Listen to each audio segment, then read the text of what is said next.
მოგესალმებით საღამოს 9 საათზე დღის მთავარ თემებს ჩემს კოლეგებთან ერთად მე თამთა სანიკიძე წარმოგიდგენთ. რამდენიმე წუთში თქვენ ნახავთ. ბატონმა მერაბიშვილმა სიტყვა ინკვიზიცია კარგად არ იცის თუ რას ნიშნავს. მე მას ურჩევ ჩაიხედოს ლექსიკონში. დაპირისპირება და ხმაური რაბათის ციხის გარშემო კულტურის მინისტრი ვანო მერაბიშვილს ლექსიკონისკენ მიუთითებს.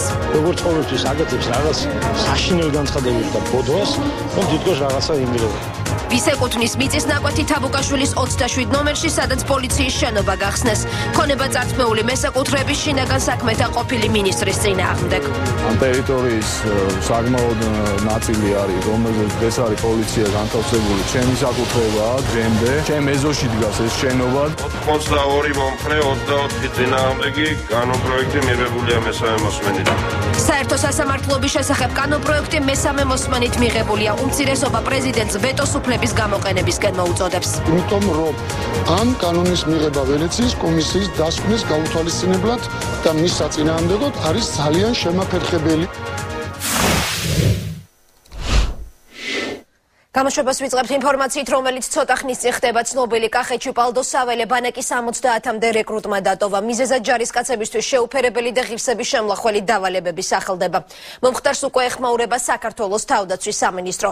ჩვენი კორესპონდენტი გიორგი მანჯავიძე არკვევს დეტალებს და მას ახლა კახეთიდან პირდაპირ ეთერში ვრთავთ. გიორგი, პირველ რიგში კითხავ, რა მოხდა პალდოს საველე ბანაკში და როგორი არის ოფიციალური თავდაცვის სამინისტროს ოფიციალური პოზიცია მომხდართან დაკავშირებით? ზუსტად ჩვენ უკან ალბათ ხედავთ კაცში ვიმყოფებით იმ ადგილას, იმ პოლიგონზე, სასმელ პოლიგონზე, საიდანაც გავრცელებული ინფორმაციით რეკრუტებმა დატოვეს ეს ტერიტორია დღეს დილით გამთენიისას. თავდაცვის სამინისტრო ამ ინფორმაციას ადასტურებს და მათ ოფიციალურ განცხადებაში ნათქვამია, რომ როგორც ჩანს რეკრუტები უბრალოდ ვერ შეეგუენ იმ პირობებს, რა პირობებიც მათ აქ დახვდეთ. ამ შემთხვევაში საუბარია იმაზე, რომ მათ უნდა დაეცვათ ელემენტარული ჰიგიენის ნორმები, საუბარია ოთახების და საპირფარეშოების დალაგებაზე.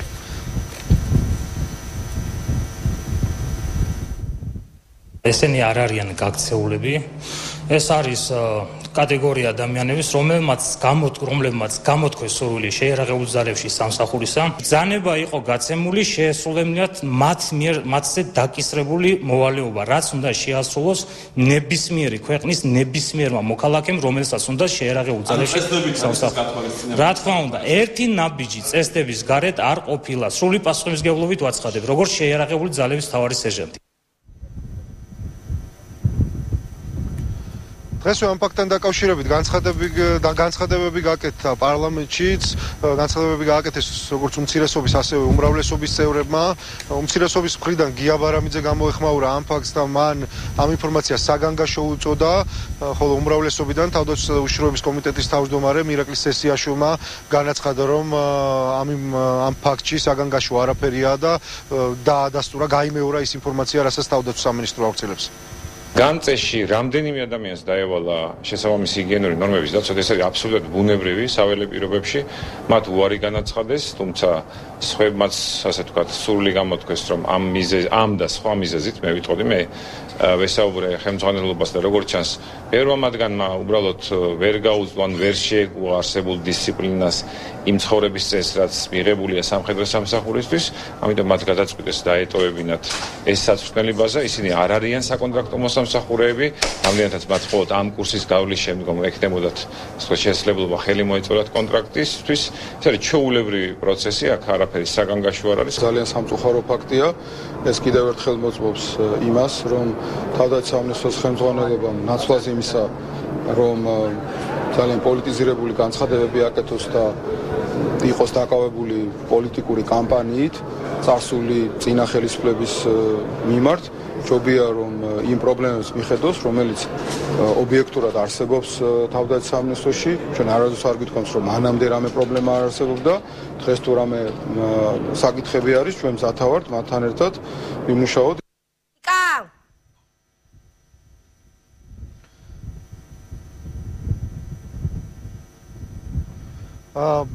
მე შეგახსენებთ, რომ რეკრუტირების ახალი პროგრამა თავდაცვის სამინისტროს ეს ეს იყო პირდაპირ ჩართვა კახეთიდან პალდოს სავალე ბაზიდან და ჩვენი კორესპონდენტი გიორგი მანჯავიძე, რომელმაც ბოლო ინფორმაცია მოგაწოდა სავალე ბანაკში მომხდართან დაკავშირებით. ახლა პარლამენტის თავდაცვისა და უშიშრობის კომიტეტის თავმჯდომარე ირაკლი სესიაშვილს ჩავრთავთ პარლამენტიდან პირდაპირ ეთერში. ბატონო ირაკლი, მოგესალმებით. მართალია რამდენიმე წუთის წინ ჩვენ უკვე მოვისმინეთ თქვენი პოზიცია, თუმცა მე მინდა კიდევ ერთხელ ვკითხოთ, რა ინფორმაციას ფლობთ თქვენ სავალე ბანაკიდან.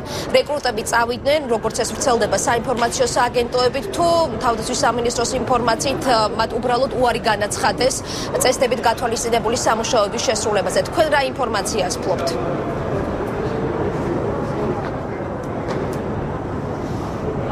მოგესალმებით, მე ჩემი კომენტარი ახლახანს მოვისმინე. იგივეს არ გავიმეორებ, უბრალოდ გეტყვით, რომ პალდო არის საველე ბაზა, შესაბამისად იქ დამლაგებელი არავის არ ყავს და არ შეიძლება ყავდეს, იმიტომ რომ საველე პირობებში, რომელიც გათანაბრებულია საბრძოლო პირობებთან და შესაბამისად მომზადება სწორედ აქ იმიტომ ტარდება, რომ საველე პირობებში შეეუონ მომავალი სამხედრო მოსამსახურეები, ისინი მაქსიმალურად უნდა შეეგუონ იმ ასე ვთქვათ, ვითარებას, როგორც ეს შეიძლება საომარი მოქმედებების დროს იყოს, საომარი მოქმედებების დროს ახლა ჯარისკაც დამლაგებელი უკან არ გაყვება ნამდვილად. მინდა გითხრათ, რომ დიდ სამხედრო ბაზებში, ბრიგადებში დამლაგებლები არიან, მაგრამ იმ სამხედრო ნაწილებში, რომლებიც არიან საველე პირობებში ან დათანაბრებული არიან საველე პირობებთან, იქ დამლაგებლები ნამდვილად არ არიან. ეს პრობლემა ერთგვარად ერთ-ერთმა ტელეკომპანიამ აიტაცა და თითქოს შექმნა ისეთი შტაბ-ბიჭდილება, რომ სამხედრო მოსამსახურეები სამხედრო ნაწილს ტოვებენ, ეს ასე არ არის. ისინი არ არიან სამხედრო მოსამსახურეები, ისინი გახდებოდნენ სამხედრო მოსამსახურეები, საკონტრაქტო მოსამსახურეები, თუ კი შეეგუებოდნენ იმ დისციპლინას ცხოვრების წესს, რაც ზოგადად მიღებულია შეიარაღებულ ძალებში. მინდა გითხრათ, რომ ასეთ პირობებში ათასობით სამხედრო მოსამსახურე დღეს მსახურობს ქართულ ჯარში და მათ არანაირი პრეტენზია არ გამოუქვას, რომელსაც ისინი მზად არიან ასეთი პირობების და ეს ასეც არის მიღებული. იგივე ავღანეთში საერთაშორისო ოპერაციებში, როგორც ქართველი, ისე უცხოელი, ამერიკელი იქნება, ინგლისელი თუ ფრანგი, ისინი საველე პირობებში, როდესაც იმყოფებიან გარკვეულ ბაზებზე, მათ თავად უწევთ ეგრეთ წოდებული საფირფაშოების დასუფთავება და ლაგება. ასე რომ რაც მოვიხსმინე ბატონი გიორგი ბარამიძის განცხადება, თითქოს რაღაცა პრობლემებზე უნდა ვიყო დაკავებული, სამწუხაროდ მინდა გითხრათ, რომ მართლაც უწყვეტი რიგი დაგვთ პრობლემების და მართლაც ამ პრობლემების მოგვარებით ვართ დაკავებული, მათ შორის ის, რომ ჩვენ დავიწყეთ საკონტრაქტო დიახ მაშინ შეკითხვას დავსვამ, თუმცა ტექნიკური პრობლემის გამო ჩემი კითხვა მოგვიანებით მოაღწევს. თქვენამდე გიორგი ბარამიძის განცხადებას მინდა ზუსტად გამოვეხმაურო, რომ ბარამიძე აცხადებს, რომ რეალურად თავდაცვის სამინისტრო არ არის დაკავებული სამხედრო ბაზებზე, რეალურად მდგომარეობის გამოსწორებით და იქ რჩება აუტანელი პირობები. მე ციტირებას ვახდენ დეპუტატის განცხადებიდან. რეალურად თქვენ როგორც თავდაცვის კომიტეტის თავმჯდომარე, რამდენად სრულყოფილად ხართ ინფორმირებული მასთან დაკავშირებით, თუ რა ხდება იგივე პალდოს საველე ბანაკში? თუ არსებობდა წინა პერიოდშიც გარკვეული პრეტენზიები იგივე ჰიგიენის ნორმებთან დაკავშირებით?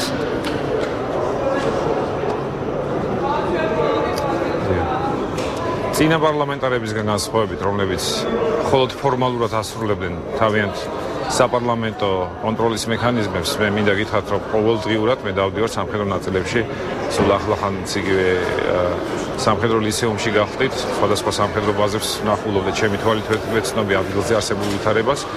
რა პრობლემებზეც ბატონი გიორგი საუბრობს, ეს სწორედ წინა ხელისუფლების მემკვიდრეობაა ეს პრობლემები და ჩვენ ამ პრობლემების გამოსწორებით ვართ დაკავებული. სამწუხაროდ წლების მანძილზე ზოგიერთ სამხედრო ნაწილებში გარდა იმ საჩვენებელი სამხედრო ბაზებისა არაფერი არ გაკეთებულა, ერთი ქვაზე არ დადებულა. ასე რომ ამ შემთხვევაში პალდოს სამხედრო ბაზასთან საუბარი მასთან დაკავშირებით, იქ რაღაც პირობები არა, ეს არის აბსოლუტური სიცრუე. პალდო არის, როგორც გითხარით, საველე პირობები, იქ არის კარვები გაშლილი და სწორედ ასეთ პირობებში უნდა ხდებოდეს შესაბამისი მოქალაქეების მომზადება საკონტრაქტო სამსახურისათვის.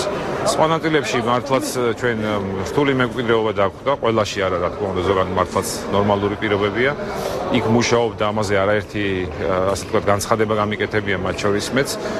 ფინანსები არის, რა თქმა უნდა, მოსაძიებელი იმისათვის, რომ ადეკვატური პირობები შეუქმნათ ჩვენ სამხედრო მოსამსახურეებს.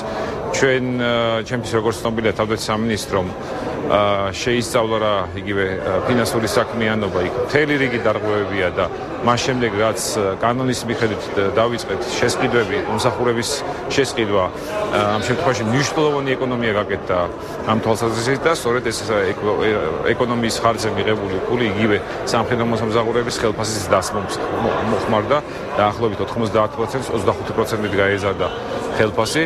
აქვე პრემიერ-მინისტრის საქმის კურსია, ფინანსთა მინისტრთან მიდის მოლაპარაკება, რომ მაქსიმალურად მოკლევადებში შევძლოთ დამატებითი სახსრების მოძიება, რათა ყველა სამხედრო ბაზაში იყოს ადეკვატური პირობები მუშაობისა, სამსახურისა და ის რამდენიმე მილიარდი რომ სწორად დახარჯულიყო, მე წოდეთ რომ ასეთი პრეტენზიები ნაკლებად გვექნებოდა. დიახ.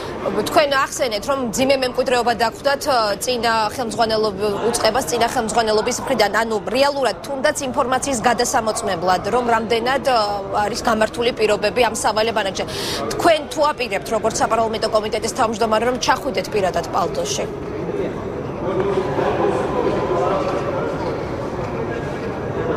ამ შემთხვევაში მე ვერ ვხედავ ისეთ ინციდენტს, რომ ჩემი ჩასვლა საჭირო გახდეს. თუმცა თუ ის მოქალაქეები, რომლებმაც დატოვეს პალდოს საწვრთნელი ბაზა, გამოთქვავენ გარკვეულ პრეტენზიას, მათ შეუძლებათ წერილობით მომართონ. მე პალდოს ბაზაში დამყოფი ვარ და ვიცი ადგილობრივი არსებული პირობები. ეს არის საწვრთნელი ბაზა, საველე საწვრთნელი ბაზა. აქ უნდა იყოს, აქ საერთოდ რო არ იყოს პირობები, ეს არ ნიშნავს, რომ ჩვენ ამით რამეს ვარღვევთ. ისინი გადიან წვრთნას, პირველად მომზადებას. რაც უფრო მეტად გამოვლინდება იმ მოქალაქეების მოუმზადებლობა ასეთი პირობებისთვის, მით უფრო გადახარისხდება იმ პირების მიღება სამხედრო საკონტრაქტო სამსახურში, რომლებსაც სრულს გამოთქვავენ ამ ბაზაში, ზოგადად საქართველოს შეერაღებულ ძალებში იმსახურონ. გასაგებია, ბატონო ირაკლი. რამდენიმე ჯარისკაცმა ვერ ჩააბარა, ამით არაფერი არ დაშავებულა, ისინი სამხედრო მოსამსახურეები არ არიან, კონტრაქტს მოაწერენ ხელს ის სამხედროები, მომავალში ის მოქალაქეები, რომლებიც ამ წვრთნას გაუძლევენ.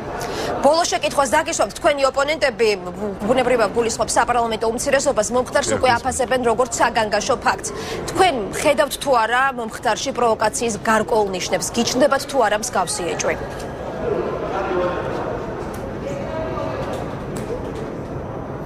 იცი რა, თქვენ კარგად გესმის, რომ ზოგიერთი მედია საშუალება, რომელიც პირდაპირ კავშირშია ნაციონალურ მოძრაობასთან, ცდილობენ რაღაც პატარა კენჭისგან დიდი ლოდი შექმნან და წარმოაჩინონ პატარა პრობლემა, რომელსაც მე პრობლემად არ ვხვდი და მიმაჩნია, რომ ამ შემთხვევაში ბუნებრივი ფილტრაცია მოხდა იმ პირების, რომლებმაც ვერ გაუძლეს ან ვერ შეეგუენ სამხედრო წესს, დისციპლინას, იმ წვრთნის მეთოდოლოგიას, რომელიც ადგილი აქვს შეერაღებულ ძალებში, ამ საწვრთნელ ბაზაზე კიდევ ერთხელ ვიმეორებ. ომში დამლაგებელი სამხედრო მოსამსახურეს არ გაყვება.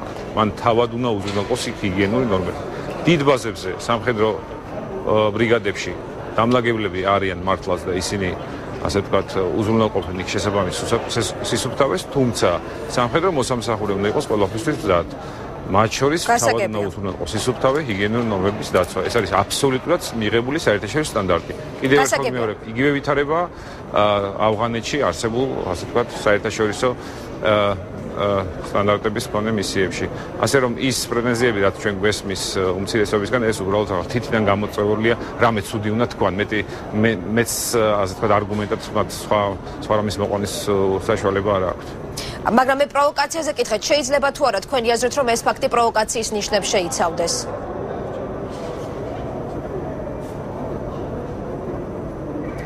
არანაირი პროვოკაცია, რაიმე ამ კუთხით გართულება აბსოლუტურად არ ვერ. კიდევ ერთხელ ვიმეორებ, მოქალაქე, რომელიც ვერ შეეგუება არსებულ დისციპლინას, მას არ სურს ესე იგი ამ პირობებში სამხედრო სამსახურის გაგრძელება, ის ვერ მოაწერს კონტრაქტს ხელს. ეს ჩვენთვისაც არის ძალიან კარგი ფილტრაციის მექანიზმი, ასე რომ გასაგებია. მივიღებთ მოქალაქეებს, რომელთაც ესმით რა არის სამხედრო სამსახური და შესაბამისი პირობები.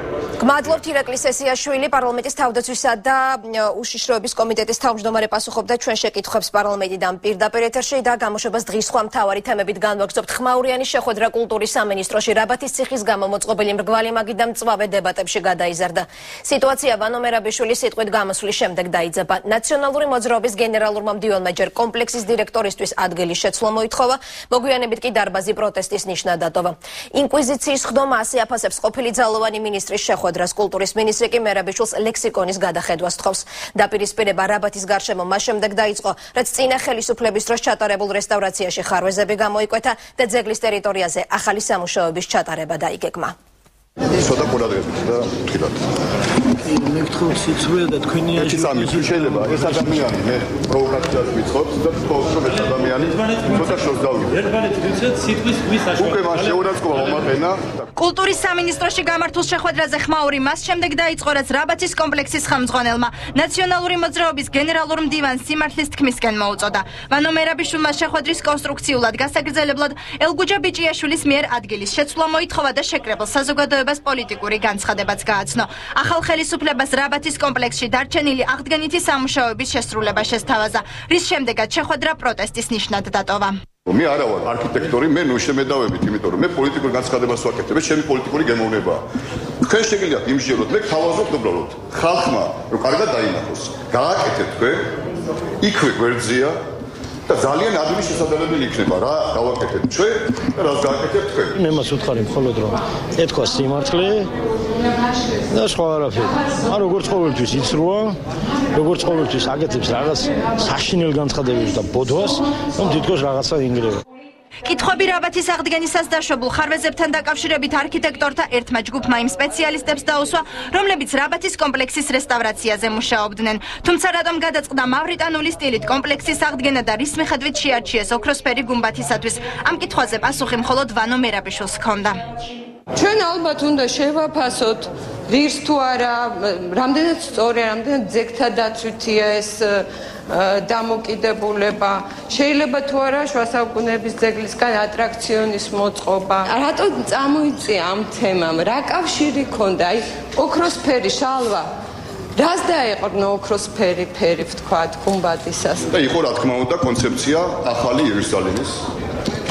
და თუ იმეს აინტერესებს, საიდან მოდის იდეა ოქროს გუმბათის, ეს არის იერუსალიმის სიმბოლო, სადაც ერთად ახლოს არის ეკლესია, მეჩეთი, სინაგოგა და სხვა დანარჩენი. შეხვედრიდან გამოსულმა ვანო მერაბიშვილმა განაცხადა, რომ საქმე უფრო რთულად ყოფილა, ვიდრე მას ეგონა.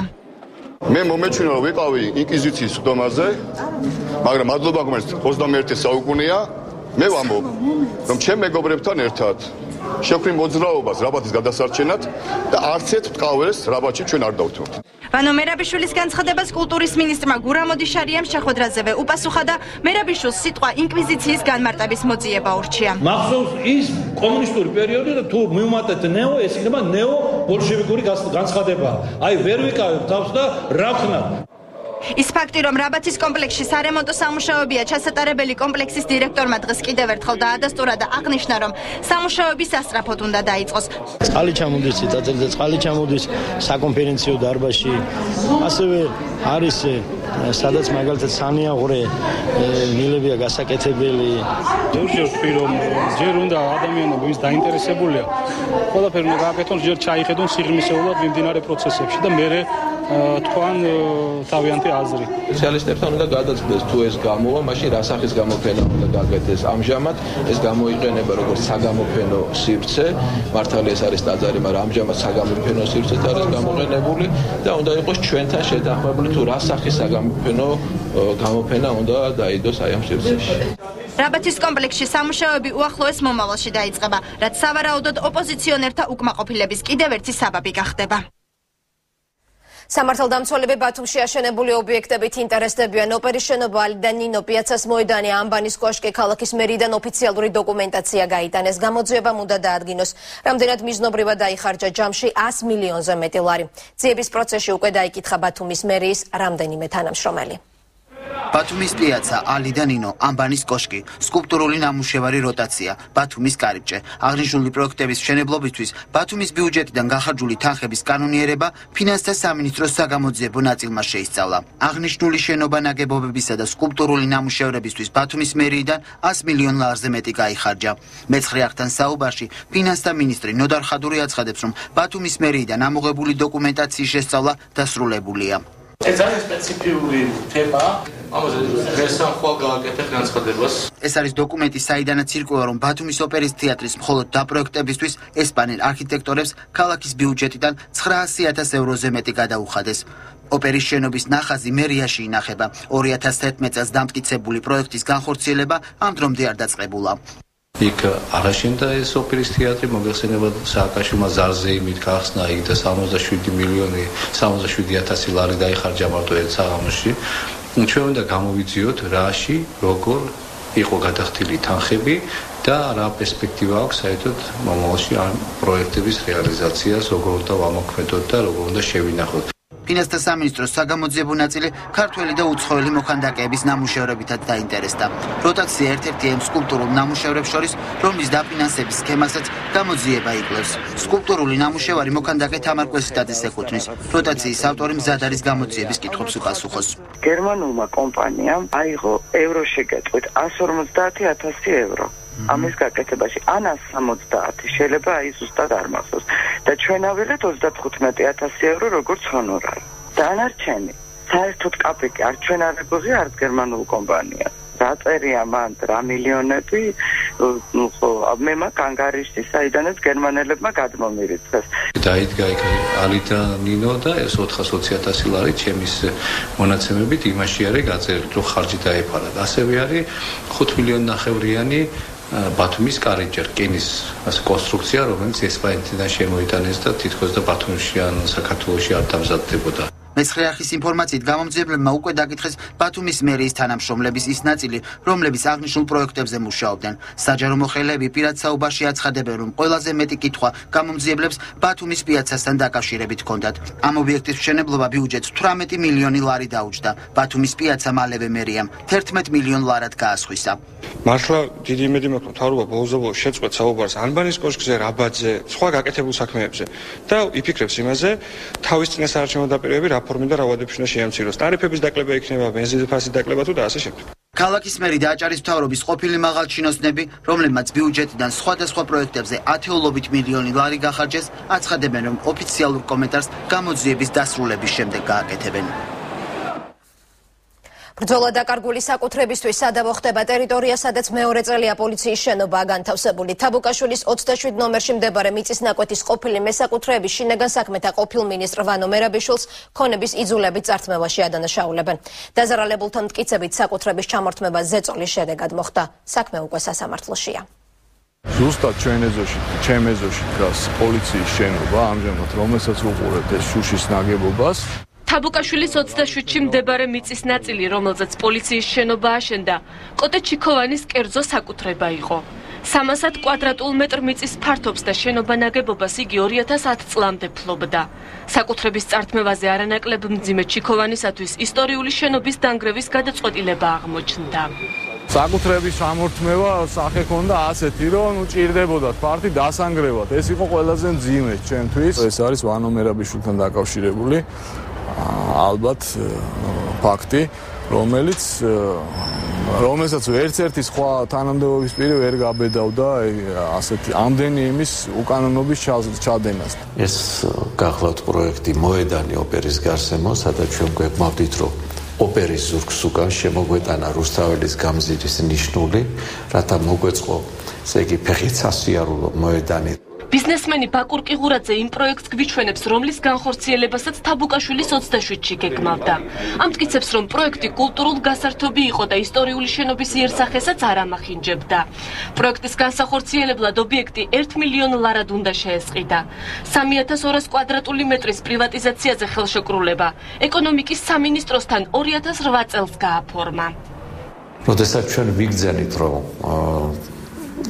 სახელმწიფო შინაგან საქმეთა სამინისტროს სხვა ინტერესები აქვს ამ შენობების ნაგებობების მიმართ, ჩვენ სასწრაფოდ მოვითხოვეთ საკუთრების უფლება, რამდენადაც მივუთითეთ, რომ ჩვენ ვალდებულება შესრულებული გვაქვს და ვალი გაქვითული გვაქვს და გადახდილი გვაქვს. ამის საპასუხოდ ანუ მოვითხოვეთ საკუთრების მოწოება. ამის საპასუხოდ მათმა განახორციელეს შემდეგი ნაბიჯი და დამაპატიმრეს. ბაკურ ყიღურაძე ეკონომიკის სამინისტროსთან კომპენსაციის მიღებაზე ახლა მოლაპარაკებებს აწარმოებს. მეორე დაზარალებული კოტე ჩიქოვანი კი სასამართლოში ჩივის. შინაგან საქმეთა ყოფილი მინისტრი ამ თემაზე შეკითხვას არ პასუხობს. ბატონო, რა შეეხება თაბუკაშვილის ქუჩაზე არსებულ პოლიციის შენობას? კულტურულ მემკვიდრეობას ჩვენ ვეღარ აღვადგენთ. Fidang გამომდინარე ის რაც დარჩა ერთადერთი კოტე ჩიქოვანს ეს არის მოითხოვოს ზიანის ანაზღაურება. ვფიქრობთ სასამართლო მიიღებს სამართლიან გადაწყვეტილებას ამ ეტაპზე. ქონების შეფასების მიზნით დანიშნულია ექსპერტიზა, ველოდებით მის პასუხს და მივიღებთ თუ არა პასუხს, განახდება სასამართლოს ხდომა. აგურის ამ ძველ შენობას, რომელიც რუსი ოფიცრების ეგრეთ წოდებული ყაზარმა იყო, ისტორიული ძეგლის სტატუსი არ ჰქონდა. თუმცა არქიტექტორების შეფასებით ობიექტი ძველი თბილისისათვის მნიშვნელოვანი იყო. ასეთი თანამედროვე ტიპის შენობები, ძველი ისტორიული შენობების ნგრევის ხარჯზე არ უნდა განხორციელდეს, მაშინაც კი, როდესაც ამ ძველ შენობას კულტურული მემკვიდრეობის ძეგლის სტატუსი არ აქვს, მაგრამ ის მნიშვნელოვანია ფონური განაშენიანების კუთხით. 2011 წლის მაისში შინაგან საქმეთა მაშინდელმა მინისტრმა ვანო მერაბიშვილმა თაბუკაშვილზე გამჭვირვალე შენობა პომპეზურად გახსნა. გახსნას უკრაინის შინაგან საქმეთა მინისტრიც დაესწრო.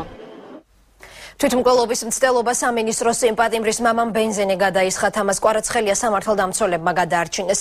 მსჯავრდებულის მშობელმა თავის მოკლა მას შემდეგ, სადაც მისი მოთხოვნა რეაგირების გარეშე დარჩა. მეექვსე თვეა კვარაცხელია შვილის სასწრაფოდ გათავისუფლებას ითხოვს. მიზეზად პატიმრის ჯანმრთელობის მდგომარეობა სახელდება. საქმით უკვე დაინტერესდა საშუალო აღსრულების მინისტრი.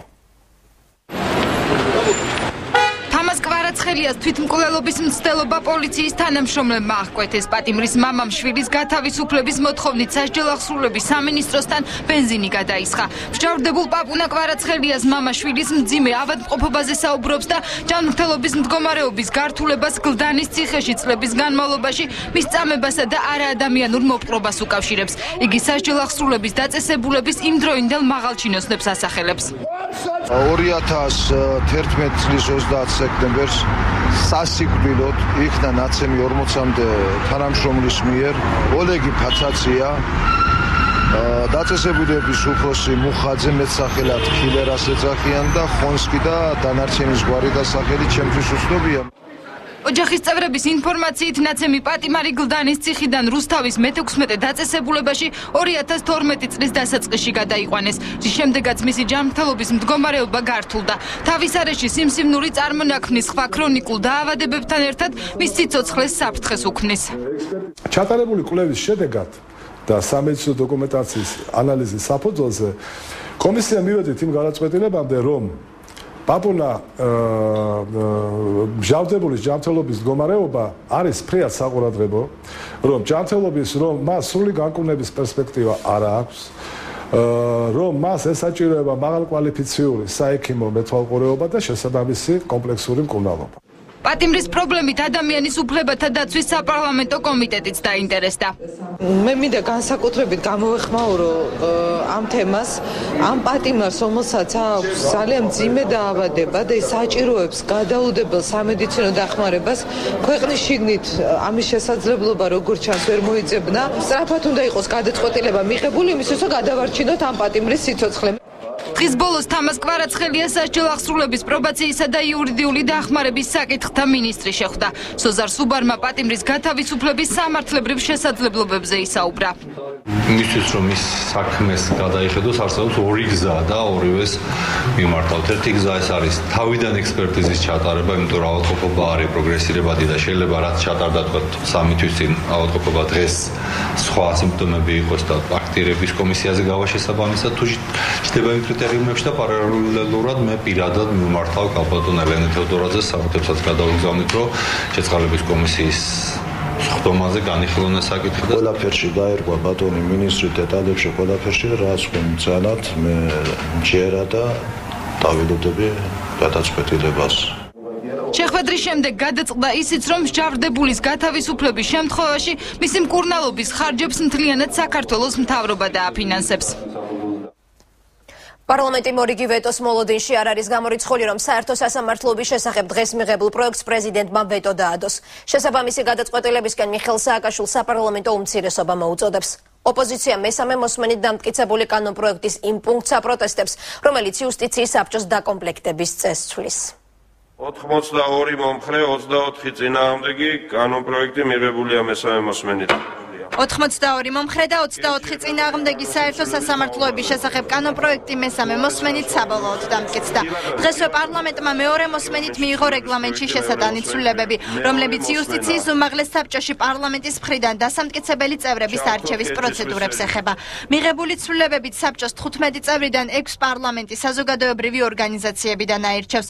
ცვლილებები შეეხო არჩევის წესსაც.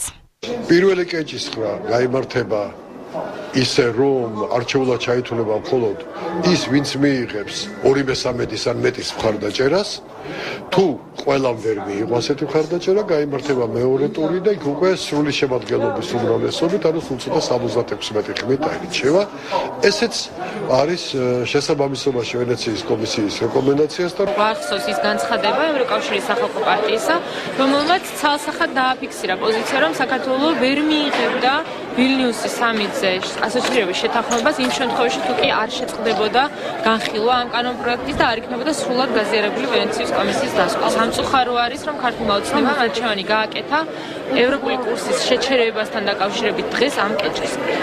საბჭოს მოსამართლე წევრებს და მდივანს მოსამართლეთა კონფერენცია აირჩევს. გამონაკლისია უზენაესი სასამართლოს სადისციპლინო პალატის წევრი, რომელიმე სასამართლოს თავმჯდომარის პირველი მოადგილე ან უბრალოდ მოადგილე. ცვლილებების თანახმად უზენაესი სასამართლოს თავმჯდომარის გარდა ერთი და იგივე პირი ზედიზედ ორჯერ საბჭოს წევრი ვერ გახდება. კიდევ ერთი სიახლე.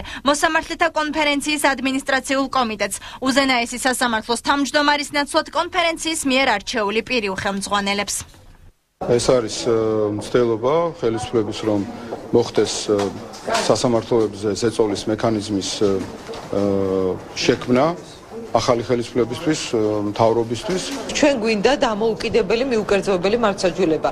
ნაციონალურ მოძრაობას უნდა რომ გავლენის ქვეშ ამყოფო სასამართლო. მართლმსაჯულება უნდა დაუბრუნდეს ხალხს და უნდა დაიბრუნოს სამართლიანობა. კანონი მიიღეს, თუმცა პრეზიდენტს რჩება ვეტოს უფლება.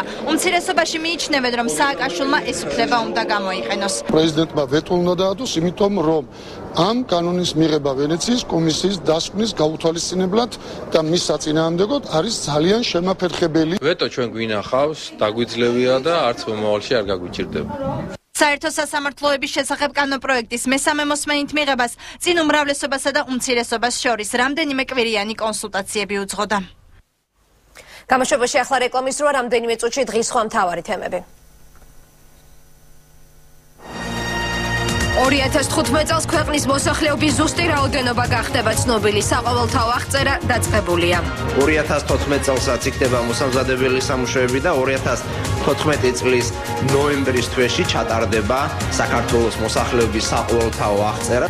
ინციდენტი სოფელ ჯარიაშენში რუსმა მესაზღვრეებმა სოფლის მოსახლეობას საკუთარ ნაკვეთებში გადაადგილება აუკრძალეს.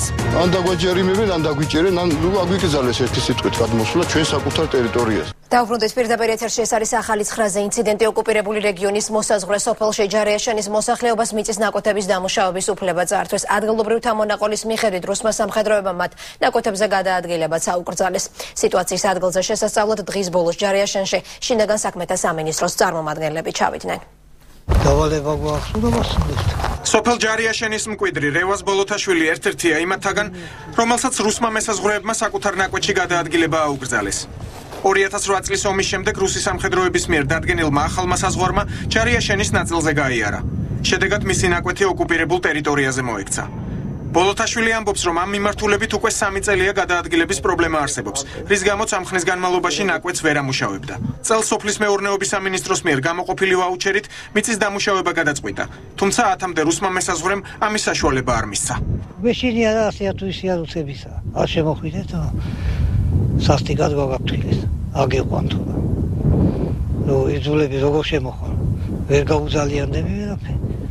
ჯარიაშენს ოკუპირებული სოფელი არცევი ესაზღვრება, სადაც რუსული სამხედრო ბაზაა განთავსებული.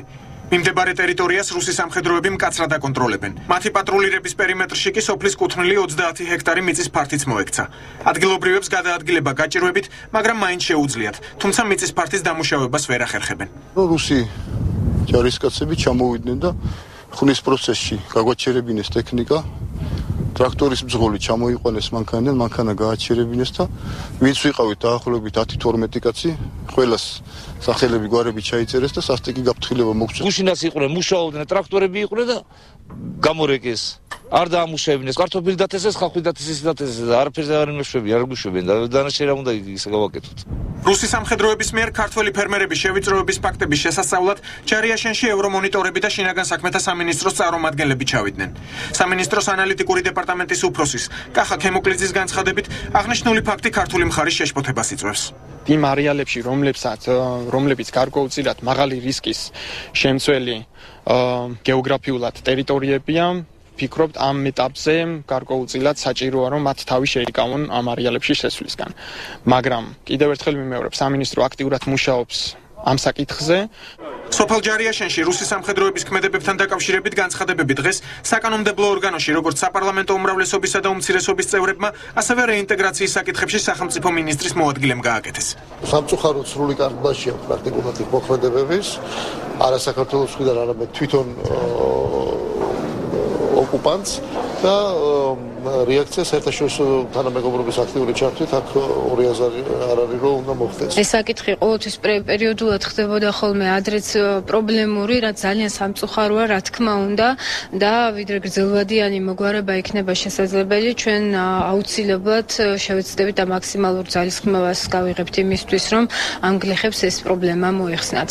საქართველოს ხელისუფლებამ ყველა შესაძლო არა აგრესიული დიპლომატიური ფორმებით უნდა მოახდინოს ძალიან მკვეთრი რეაგირება ამ თემასთან დაკავშირებით, რომ საერთაშორისო საზოგადოებრივების ყურადღება მივაპყროთ. ჯარიაშენში რუსი სამხედროების მიერ ქართველი ფერმერების მიმართ განხორციელებული ქმედებების განხილვას ქართული მხარე 16 აპრილს ინციდენტების პრევენციისა და მათზე რეაგირების მექანიზმების ფარგლებში გამართულ მორიგ შეხვედრაზე მოითხოვს. 3 წლის შემდეგ შეცვლილი ჩვენება იკვეთება ახალი გარემოებები, რის გამოც ბიზნესმენ თამაზ ელიზბარაშვილის საქმე შესაძლო არსებითად შეიცვალოს. საუბარია 10 წლის წინ მომზადებულ სამედიცინო საექსპერტო დასკვნაზე, რომლის საფუძველზე ელიზბარაშვილის მსჯავრდებული ვაჟი ფსიქიკურად დაავადებულად მიიჩნიეს. 2010 წელს ბიზნესმენს ბრალი ექსპერტების მოსყიდვაზე და მტკიცებულებების გაყალბებაში დასდეს. ბიზნესმენ თამაზ ელიზბარაშვილის საქმის ერთ-ერთმა მთავარმა მოწმემ 3 წლის შემდეგ ჩვენება შეცვალა. ზურაბ ბერიას აღიარებით, ჩვენება იმის შესახებ, რომ მას ელიზბარაშვილმა ექსპერტიზის ყალბდასკვნაში ფული გადაუხადა, პროკურატურის ზეწოლით მისცა. ბერიამ დღეს სასამართლო დარბაზში გაიხსენა, თუ რა ვითარებაში მოიტაცა მცხეთიდან ორმა პიროვნებამ და რაზე ესაუბრა თბილისის ერთ-ერთი პოლიციის შენობაში პროკურორი. პროკურორმა პირველად მე ეს გავიგე, მითხრა, რომ მე მაქვს ჩადენილი დანაშაული, რომ უკვე მისჯილი მათ მეცნიერებას ვაკეთებ 30 წელი, დარჩა მარტო რაღაცა ტექნიკური ნაწილი, რომ გაფორმდეს და თუ მე მივცემდი სასურველ რაღაც ჩვენებებს, ну შეიძლება ცოტა დავუკლოთ ამ ვთქვათ წლებს. მოწმეს დაავალეს, რომ სასამართლოში ცრუ ჩვენება მიეცა, წინააღმდეგ შემთხვევაში მას და მის ოჯახს საფრთხე შეექმნებოდათ. მითხრეს, რომ მაქვს აღებული თანხა რაღაცა აი ამ საქმესთან დაკავშირებით 7 წლის წინათ, მე აღარ მინდა იმ სიტყვების თქვა და ის მუხარა რაც იყო იქ ჩემს შესახებ, ჩემი ოჯახის წევრების შვილის სხვა შემთხვევაში მე გამიშვებდნენ აი ეს ფრაზა იყო ნათქვამი დუდანის ციხის დირექტორთან კაბინეტში სასაუბრობთ. ექსპერტი საექსპერტო დასკვნის სანაცვლოდ თანხის აღებას უარყოფს. არანაირი თანხა არ ყოფილა, ეს იყო ჩემთვის რიგითი ჩვეულებრივი ექსპერტიზა, რომელშიც არც ისე ხშირად ღებულობდი მონაწილეობას, მაგრამ როგორც პროფესორი და როგორც სპეციალისტი მე ზოგჯერ მიწვევდნენ ხოლმე ასეთ კომისიებში. საქმე მექთამეობის კომერციული მოსყიდვისა და მტკიცებულებათა ფალსიფიკაციის მუხლით ელიზბარაშვილის წინააღმდეგ 2010 წლის 9 ივლისს აღიძრა. ზურაბ ბერიას მოტაცებიდან 5 დღის შემდეგ ბიზნესმენს ბრალი მსჯავრდებული შვილისთვის ყალბი ფსიქიატრიული დასკვნის მომზადებისა და ექსპერტების მოსყიდვისთვის წაუყენეს. ის 2 თვით დააკავეს და 6 მილიონი ლარის სანაცვლოდ გაათავისუფლეს. სასამართლო პროცესი კი შეჩერდა.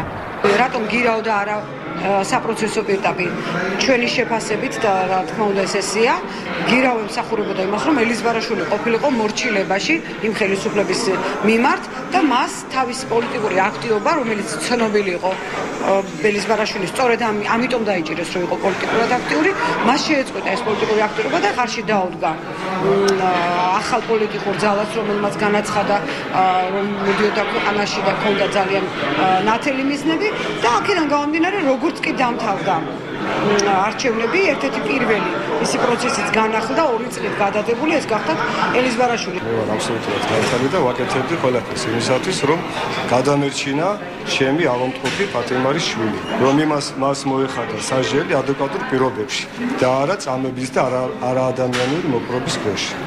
ბიზნესმენის ადვოკატები აცხადებენ, რომ მოწმეების სასამართლოში მიყვანა რამდენჯერმე გადაიდო, რაც მათი მოსაზრებით კონკრეტული პროკურორების მიზეზით ხდება. დასვის მხარე მიიჩნევს, რომ ელიზბარაშვილის გამართლების შემთხვევაში შესაძლოა პროკურორების პასუხისმგებლობის საკითხიც დადგეს. სასამართლო პროცესი 10 აპრილს განახლდება.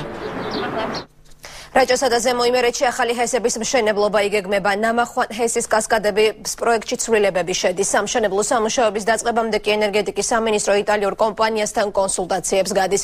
პირველი რეკომენდაციები სტუდიო პეტრანჯელოს დამფუძნებლებისგან უკვე მიღებულია. მშენებლობის პროცესი სავარაუდოდ 1 წლის შემდეგ დაიწყება.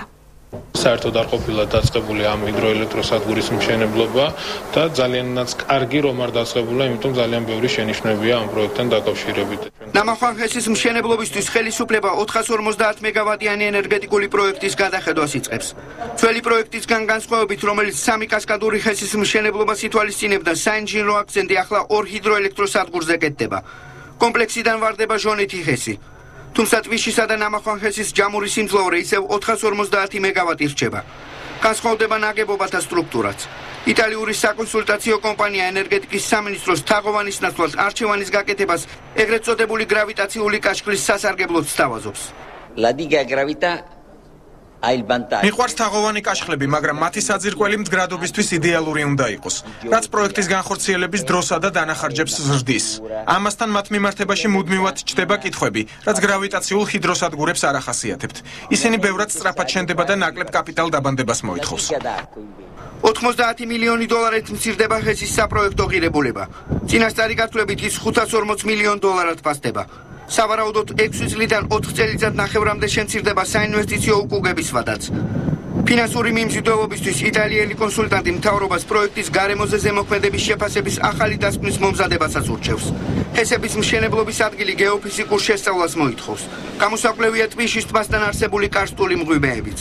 პირდაპირ მნიშვნელობით შემდეგი კვირიდან ჩვენ უკვე დავიწყებთ ამაზე მუშაობას და შესაბამისი თქვათ ადმინისტრაციული სამუშაოების შემდეგ ჩვენ შეგვეძლება უკვე დაწყება და შერჩევა იმ კომპანიების, რომლებიც ჩაატარებენ საჭირო კვლევებს და უახლოს მომავალში დაიწყება ამ კვლევების ჩატარება, რომლის პერიოდიც, როგორც უკვე ვისაუბრეთ პრეზენტაციაზე, სავარაუდოდ დასრულების პერიოდი იქნება 1 წელი 12 თვე. ჯერჯერობით უცნობია ნამახვან ჰესის კასკადის დაფინანსების სქემა. უცხოელი კონსულტანტი ეფექტურ ალტერნატივად ენერგეტიკის მინისტრს 2 მოდელს სთავაზობს. პირველი წლიური საპროცენტო სარგებლის პირობით გამოშვებული ფასიანი ქაღალდების გზა.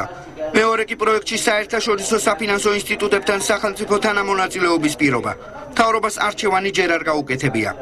რთულია საუბარი იმ თემებზე, თუ როგორი მეთოდით იქნება ამ პროექტის განხორციელება, დაფინანსება როგორ განხორციელდება. ჯერ მთავარი და მნიშვნელოვანია მივიღოთ პროექტის სრული სახე. გასაკეთებელია ეკოლოგიური დასკვნები, სამუშაოებია ჩასატარებელი და ამის მერე უკვე იქნება მიღებული გადაწყვეტილება, თუ რა პრინციპებით და რომელი გზით წავალ დაფინანსების კუთხით. კიდევ ერთი საკითხი, რომელიც ჰიდროენერგეტიკული კომპლექსის მშენებლობას უკავშირდება მდინარე რიონის ხეობაში კულტურული მემკვიდრეობის ძეგლებია. ამჟამად უცნობია მოხდება თუ არა წყლის დატბორვის არეალში 24 ისტორიული შენობა. ამ ტიპის წინააღმდეგობრივ მომენტებს გარემოს დამცველთა ჯგუფი დამოუკიდებლად სწავლობს. იქ ჩვენ გვაკასტული ტიპის ესე ვთქვათ წარმონაქმნები და ბოლომდე შესწავლილი ეს არ არის და პირველი პროექტით რომელიც განხილვაში იყო საუბარი იყო რომ არსებობს კარსტული ღვინოები და იქნება ესე იგი ბეტონით ამოვსებული და ასე ვთქვათ დროებით შეჩერებული და თითქოს არანაირი პრობლემა არ შეექმნებოდა ჰიდროელექტროსადგურს. ამიტომ ძალიან მოწყვლადი ეკოსისტემაა ამ მონაკვეთში და ყოველდღე დაუშვებელია. უკვე ცნობილია, რომ ჰიდროელექტროსადგურის გარემოზე ზემოქმედების შესწავლის პროცესში დამოუკიდებელი ექსპერტებიც ჩაერთვებიან. საველე პირობებში ეკოლოგიურ დასკვნას ახლო მომავალში შერჩეული საერთაშორისო კომპანია თანამშრომლობას ქართულ სპეციალისტებსაც შესთავაზებს. საყოველთაო აღწერა საქართველოში გაეროს ერთ-ერთი რეკომენდაციის შესრულება იწყება. სტატისტიკის ეროვნულმა სამსახურმა მოსახლეობის ზუსტი რაოდენობა უნდა დაადგინოს. პროცესი 3 ეტაპზეა გათვლილი. აღწერის პირველი ეტაპი კი უკვე მიმდინარეობს. საქართველოს მოსახლეობის ზუსტი რაოდენობა 2015 წლის ბოლოს გახდება ცნობილი. გაეროს რეკომენდაციით სტატისტიკის ეროვნული სამსახური ინფრასტრუქტურისა და რეგიონული განვითარების სამინისტროსთან ერთად მოსახლეობის საყოველთაო აღწერას იწყებს.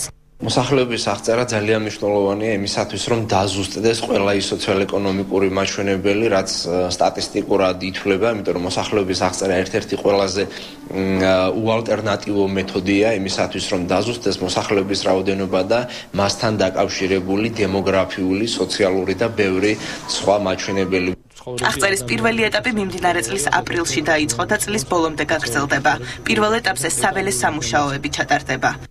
ფაქტურად ჩავთვალეთ, როგორ დაწყებულია დღეიდან საქსტატის თანამშრომლების შესაბამისად სამინისტროების წარმომადგენლებთან, სამთავრობო კომისიასთან და დემოგრაფებთან, ექსპერტებთან და საერთაშორისო ორგანიზაციებთან ერთად უკვე დღეიდან იწყებს პერიოდისთვის მთლიანად წელიწადი და 7 თვის განმავლობაში განსახორციელებელი ღონისძიების უკვე დეტალურ დაგეგმვას. ჩვენ ვფიქრობთ, რომ ეს ღონისძიება არის ერთ-ერთი ყველაზე მნიშვნელოვანი ძალიან მასშტაბური ღონისძიება, რომელიც თავისი შინაარსით ცდება მხოლოდ სოციალურ-ეკონომიკურ და დემოგრაფიულ ამონაცემებს. მოსახლეობის უშუალო აღრიცხვა 2014 წლის 5 ნოემბერს დაიწყება და 19 ნოემბრამდე გასტანს. პროცესში მონაწილეობას 15,000-მდე დაქირავებული ინტერვიუერი მიიღებს, რომლებიც სპეციალური კითხვარების საშუალებით მოსახლეობას ინდივიდუალურად გამოკითხავს. Pentru მნიშვნელოვანია, რომ ვიცოდეთ ზუსტი და უთხოვარი ინფორმაცია, რომელიც შემდგომ დაგვეხმარება ძალიან ბევრი სხვა საქმის გაკეთებაში, როგორიც არის ანალიტიკური სამუშაოების ჩატარება, როგორიც არის მოსახლეობის ერთსულ მოსახლეზე ძალიან ბევრი პარამეტრის გაანგარიშება. საყოველთაო აღრიცხვის ჩატარებას თბილისის მოსახლეობა მიესალმება. ალბათ კარგი იქნება, დადებიც მოიტანს. ალბათ ისევ ჩვენი ქვეყნისთვის არის კარგი და რაც უფრო მეტ ესეთ მიმართულებით გაიშლება მუშაობა, უკეთესი იქნება. ვფიქრობ, რომ კარგი იყო, შემთხვევაში უარყოფით ვარ ვხედავ. მთელი ხალხი გასულია საქართველოდან მეტი წილი და ვიღა უნდა აღწერო. თუ გეცოდინება მით უმეტეს ალბათ უფრო კარგია, იმიტომ რომ ძველი მონაცემები გვაქვს რამდენია საქართველოს მოსახლეობა და რაც უფრო ახალი მონაცემები გვექნება, მით უფრო თუ რაიმე პრობლემა დემოგრაფიული რაღაც გამოჩნდება. გარდა საყოველთაო აღრიცხვისა დაგეგმილია საქართველოს ტერიტორიაზე არსებული ნაკვეთების, პირუტყვისა და სასოფლო-სამეურნეო ტექნიკის აღწერა. თუ სახელმწიფო ამას ხელახლა მოახდენს ამ მიწების აღწერას და წესრიგში მოიყვანს, ეს არის ურთულესი საქმე, არავის არ ეგონავს, რომ ეს არის ძალიან ნიოლი და უცებ გადასაწყვეტი. რა თერაპია არ შეიძლება, ხო უნდა ვიცოდეთ ჩვენ არა და თუ რამეში წაადგება, მე მგონი რომ უნდა წაადგეს კაცო, ეხლა ზოგი ოჯახია შვილო სულ არაფერი არ აყავს, ზოგ ოჯახს აყამ. საქართველოში ბოლო საყოველთაო აღწერა 2002 წელს ჩატარდა. ამ წლის მონაცემებით საქართველოში 4,601,500 მცხოვრებია. აქედან 83,8% ქართველი, 6,5% აზერბაიჯანელი, 5,7% სომეხი და 1,5% რუსი მოსახლეა. რიგით მეორე საყოველთაო აღწერა 2014 წლის 19 ნოემბერს, ღამის 12 საათზე დასრულდება. შესაბამისად მოსახლეობის ზუსტი რაოდენობა ამ რიცხვის მონაცემით დაფიქსირდება. და კულტურის სიახლე ამირ კაკაბაძის შემოქმედებაში მხატვრის მიერ სხვადასხვა დროს შესრულებული 200-მდე ნამუშევარი ერთ ალბომში ერთიანდება. კაკაბაძე მხატვართა რიცხვს მიეკუთვნება, რომლებიც ერთი შეხედვით გამოუსადეგარი ნივთებისგან შედევრებს ქმნიან და რადიკალურად გასხვავებულ საგნებს ერთმანეთს უკავშირებენ. ალბომის პრეზენტაციას დღეს თიკა ზარათელი დაესწრო. ეს არის ჩემი ხელი, ხო აკადემიაში მყავს მე მოქანდაკეები. ხო და მივედი, მე ხელი მინდოდა ეს. და გამოძერწეს რაღაცა. სიბნელიდან გამომავალი მხატვრის ხელი ამირ კაკაბაძის ერთ-ერთი საყვარელი ნამუშევარია. მის შემოქმედებაში ხშირად შეხვდებით კომპოზიციას სარკეზე ან სარკით. ამბობს, რომ ეს დამთვალიერებელ საშუალებას აძლევს თვითონაც შევიდეს ნამუშევარში და მხატვრის იმ ქმნილების უშუალო მონაწილე გახდეს, რომელსაც უმზერს. პროცეული რაღაც ბუნებაში ხარ. თანაც შენ თვითონ ხარ, ვინც უყურებს, მაგრამ შენს ბუნების ნაწილი ხარ. უყვარს ბუნება და ხშირად იყენებს მცენარეებს. ამბობს, რომ მუშაობისას ყოველთვის არა, მაგრამ ხშირად უსმენს მუსიკას. უყვარს კლასიკოსები, მაგრამ მუსიკა მისთვის მაინც ჯაზია, კლასიკური ჯაზი. მისი ნამუშევრები ხშირად შექმნილა დიუკ ელინგტონისა და ბენი გუდმანის კომპოზიციების ფონზე. გააჩნდია როგორ რას ვხატავ, თუ ძალიან ნერვიულ სურათს, მაშინ უფრო ისეთი ფორტეს ვარიანტი არა მუსიკაში. თუ მინორ, მაშინ რაღაცა ლირიული ეს აუცილებლად მოქმედებს ჩემზე. ან და საერთოდ სიჩუმეში ხატვა სკოლაში პედაგოგების დაკვეთით დაიწყო. როცა გაიგეს, რომ დავით კაკაბაძის შვილი იყო, ხშირად აფორმებინებდნენ კედლის გაზეთებსა თუ აფიშებს. მიუხედავად იმისა, რომ მამა თითქმის არ ახსოვს, ამბობს, რომ დავით კაკაბაძის ნამუშევრებმა და ბიბლიოთეკამ, რომელიც სახლში ჰქონდა, მასზე დიდი გავლენა მოახდინა. მუსიკისა და მხატვრობის გარდა ანატომია იტაცებს. მეცნიერების ამ დარგში ზედმიწევნით ერკვევა და ეს მის ნამუშევრებშიც აისახება. ამბობს, რომ შესაძლებლობა რომ ჰქონოდა უფრო დეტალურად შეისწავლიდა ადამიანის აგებულებას. გალერეა ვანდაში დღეს ამირ კაკაბაძის ალბომის პრეზენტაცია შედგა, რომელშიც მხატვრის მიერ სხვადასხვა დროს შესრულებული 200-მდე ნამუშევარია შესული. პრეზენტაციის პარალელურად საგამოფენო სივრცეში 30 ნამუშევარი იყო წარმოდგენილი, რომელთა ნაწილი ავტორმა სპეციალურად ამ გამოფენისთვის შექმნა. გმირობა, როდესაც ყავდეს გენიოსი მხატვარი მამა, იმის შვილი იყო და იმის გავლენის ქვეშ არ მოექცა. ამირმა მოძებნა თავისი თავი, აბსოლუტურად განსხვავებული დიდი დავითისაგან. თქვენ ხართ აქ თავი პიროვნებები და არა ჩემი რაღაცა ლურს მასზე ჩამოკიდებული ჩარჩოში შუშის ქვეშ სურათები. დიდი მადლობა უღრმესად და ამიტომ ესე იგი მე ვაპირებ რომ კიდევ გავაგრძელო ეს ჩემი შემოქმედება. ეს მე რამდენი გამოფენაა ზუსტად არ ახსოვს. ნამუშევრის შექმნას აპირებს. და ერთკვირიანი პაუზის შემდეგ საკუთარ საავტორო გადაცემას ეკა ბერიძე უბრუნდება, რომელიც ახლა მთავარი კითხვის დღევანდელ ანონსს გაგოცნობს ეკა საღამომშვიდობის. საღამომშვიდობისა თამთა ერთკვირიანი პაუზის შემდეგ მივესალმები რასაკვირველია მაყურებელს, რაც შეეხება დღევანდელ თემებს, რა შედეგი დასრულდა და იყო თუ არა პროფესიონალური დისკუსია კულტურის სამინისტროში რაბათის ციხესთან დაკავშირებულ მრგვალ მაგიდაზე. მთავარ კითხვას დავით მაღრაძე გადაცემის მეორე ნაწილში უპასუხებს. მანამდე ოკუპირებული ტერიტორიების შესახებ კანონში შესაძლო ცვლილებები და მოლოდინი ვილნიუსის სამიძე ალექსი პეტრიაშვილი იქნება ჩვენი სტუმარი. გმადლობთ ეკა ბერიძემ გაგოცნო მთავარი კითხვის დღევანდელი ანონსი, ასეთი იყო დღის თემები საღამოს 9 საათისთვის, მე ორ შაბათამდე დაგემშვიდობებით.